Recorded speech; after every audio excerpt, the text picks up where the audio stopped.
Welcome to J&J's test video of S7HU334. 200 plus, I think 220 somewhere in there. LQ4 has a bad transmission. I got a lot of room in today. Has a carrier. Got wheat interior. Rockwells are rusty.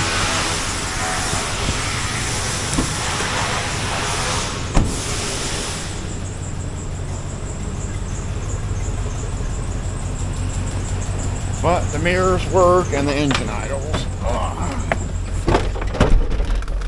See what we got.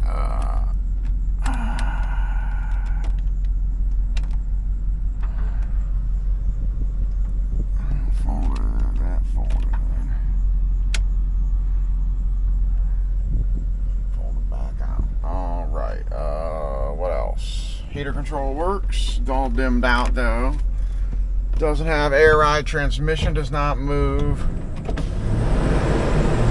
Got a misfire flash, and we'll see what's up. Holds 40 pounds of oil.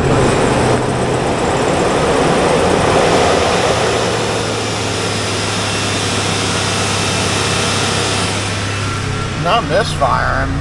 So, there you go. S7HU334. As always, thank you for watching.